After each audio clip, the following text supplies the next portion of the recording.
Welcome to Coruzant Technologies, home of the Digital Executive Podcast.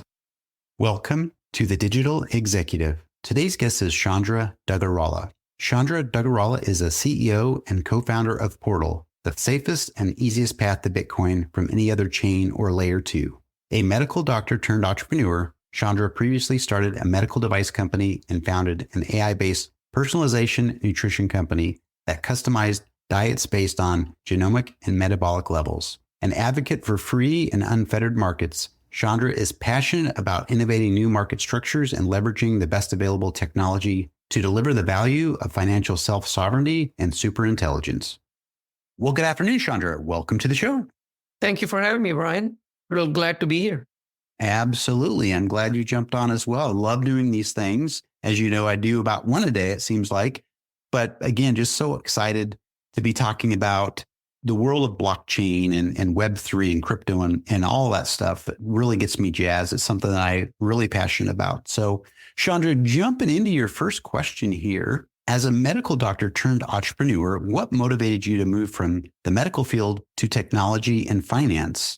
How has your medical background and experiences influenced your approach to leading Portal? Great question.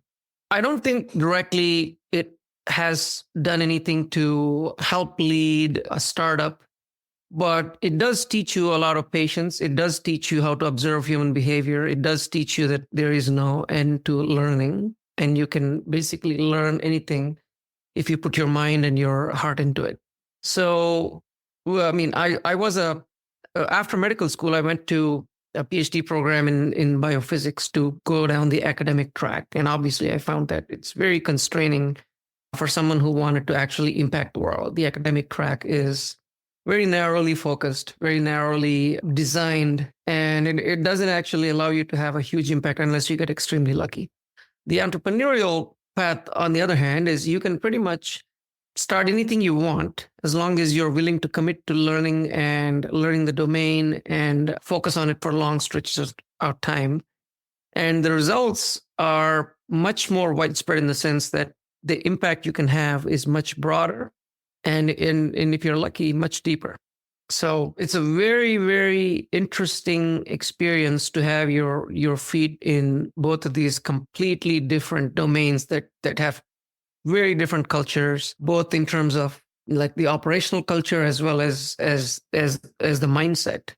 So it's been pretty interesting for someone who's curious. I think you getting to see two complete different ways of looking at the world, right, is a unique opportunity, I would say. Thank you. Absolutely. And Chandra, I've been in healthcare a long time as well on the tech side, and there's definitely two different worlds, two different cultures. And I can see how, like you, I experienced the different cultures and got really excited about, entrepreneurship, some of the stuff related to blockchain and some of the emerging technologies. So I really appreciate your share today.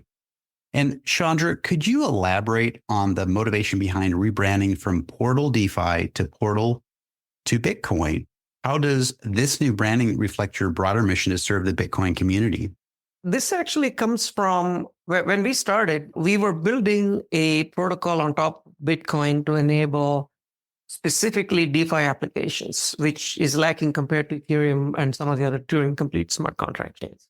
And the fundamental belief is that Bitcoin is here to stay for 1,000 years. It's a 1,000-year database. And as an entrepreneur, you want to build on something that has lasting value. This is a platform risk. So if you think about a startup, there is product market risk, there is technical risk, there's financing risk, there is scaling risk. There's all sorts of risks that you sequentially de-risk as you go through the startup journey. On top of that, if you're betting on a platform like, for example, if I chose the Flow blockchain to build something on 2 years ago, it's an additional layer of uncertainty that complicates everything, even more factors beyond your control. So we picked Bitcoin right at the beginning.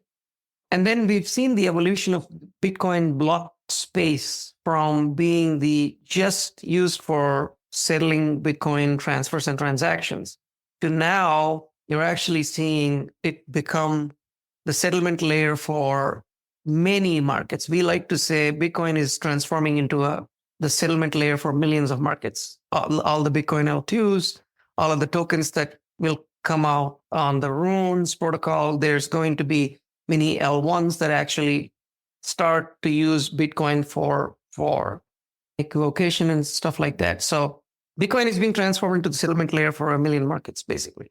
And the work we've done is to enable that adapter technology that scales the security model of Bitcoin, trust minimization, self-custody, on-chain verifiable contracts, all of that stuff to enable all of these markets. So what we're building is accurately described as being portal to Bitcoin. So we said, you know what? It fits the branding, fits the mission of the company as well as the technology that we built. And it's rare that we have an alignment.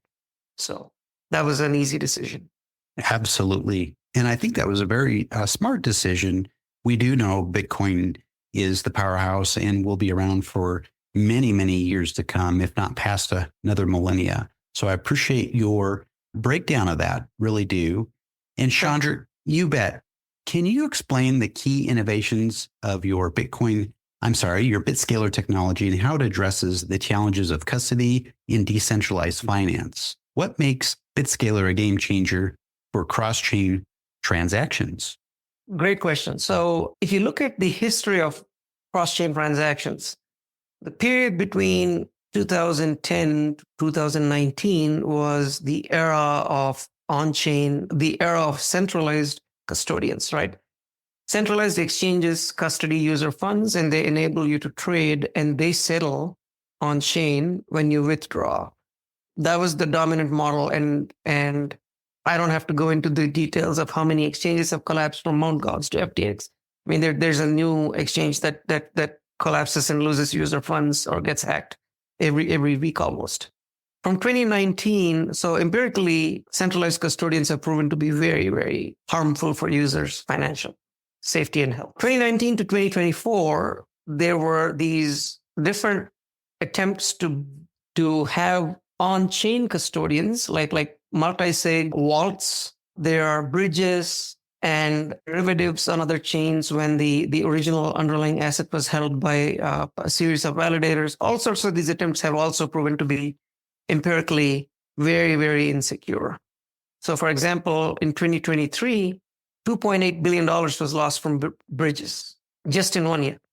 So we believe that the era of 2024 and the future is going to be custody-less cross-chain transactions. And in that vein, BitScaler fundamentally works this way. We've built what is called a multi-party HDLC contract on the Bitcoin chain. And then there's a corresponding contract that is actually deployed on the pair chain, whatever your L2 is or L1 is. And then because of a clever way of implementing what we call non-custodial delegation, in which the validators of the portal notary chain are witnessing all of these swaps, they're broadcasting these, they're actually running the operating system called Portal OS, which comes with all the full nodes and a cross-chain event reading and message passing system called the coordinator. They are broadcasting all these transactions, and only on-chain footprint is when you open or you provide funding into a liquidity pool, and then when you close. Epoch typically takes 30 days. Within the 30 days, before users put money into these liquidity pools, they actually get a series of pre-committed transactions on the native chain that gives their funds back after the epoch is over. So in all other forms of on-chain custody, when the validators who are in custody or the multi-sig owners who are in custody of the funds decide to steal their funds because the value of the collateral is far greater than the value the value of the user funds that they custody is vastly greater than the value of the collateral, which they're going to be slashed for. The expected behavior is that they will steal funds. And then that happens quite commonly, as it happened on Thorchain, etc. In our case, the worst thing that can happen in the case of a consensus failure, whether it's Byzantine or Failstop or whatever, is that users have to wait for the timeout period, which is usually less than 30 days, right? Epoch is 30 days. And then they broadcast the pre-committed transaction states on the native chains or your Bitcoin or Ethereum, etc., and get your funds back. So the worst case scenario in Portal's case is your funds will be illiquid for a period of time, but you'll always be able to get them back on the native chain. As opposed to all other forms of on-chain custody, you will lose your funds if the validators decide to steal them. It's a major breakthrough. And there's many other properties of BitScaler. I mean, we call it BitScaler because it not only scales the amount of transactions that you can do, the throughput, but also the variety of transactions with no changes to the core Bitcoin protocol. You don't need new opcodes. You don't need any new changes to the consensus. We see a lot of projects that come out of the woodwork and say, hey, if you just implement these two opcodes, we can do this. We need none of that stuff. It works with the constraints as is, because the assumption is Bitcoin is not going to change. The protocol is pretty much ossified, and it's supposed to be that way. Thank you. I appreciate that. We talk about Web3, blockchain, crypto being a way for truly to give power back to the people. And these exchanges have notoriously, unfortunately, it's kind of given everybody kind of a bad taste in the mouth. And I love the fact that you are working to advance technology to make this whole process, this whole chain more trustworthy, more secure. And so we can minimize those risks of losing our investment. So I appreciate that. And Chandra, could you discuss the significance of your partnership with Anduro and how it enhances cross-chain trading and Bitcoin utility? What future collaborations can we expect from Portal to Bitcoin? Great question again. So Anduro is the blockchain built by Marathon Digital, which is one of the largest publicly listed mining companies. And what they've done is they've taken the Bitcoin core code base and they've added some additional features. So you can think of it as a fork or a side chain of Bitcoin. One of the advantages of working that way versus trying to build your own thing from scratch is that it's time-tested, battle-tested code, military-grade security. But the enhanced features that they want to bring on include tokenization of real-world assets, tokenization of equities, tokenization of stable coins, all sorts of interesting stuff. What we do provide is the permissionless peg in and peg out from all of those assets on their chain back to Bitcoin. Again, going back to the theme, Bitcoin is the settlement layer. You can play in with your NFTs, you can do your RWAs, you can do all the other stuff that you want to do on Web3 digital goods, but the settlement happens on Bitcoin because at the end of the day, the only digital asset that most people are willing to hold for long periods of time and ignore volatility is Bitcoin. And because empirically, that's proven to be a very, very, very sound strategy, given the state of the world. And so permissionless peg in and peg out for all these other assets. And then you get many pairs that you can trade against. Anyone that integrates the Portal liquidity router will be able to have all of their assets be paired with your asset because all of the swaps are routed through a USDT pool. So if you have, let's say, XBTC on your X chain, you can now, if you provide liquidity for USDT versus XBTC, you can have all sorts of other pairs available to your users as well, because everything routes through the USDT pool. And so with Anduro, permissionless peg in and peg out, we really like the work that they're doing. We believe will bring a lot more users and adoption to their sidechain, which in turn benefits the security of Bitcoin. Thank you. I really appreciate you unpacking that and the strength of that partnership.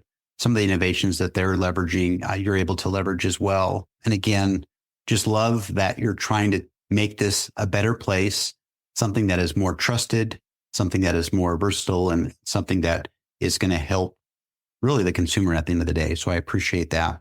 And Chandra, it was such a pleasure having you on today, and I look forward to speaking with you real soon. Thank you very much, Brian. Appreciate that. Bye for now.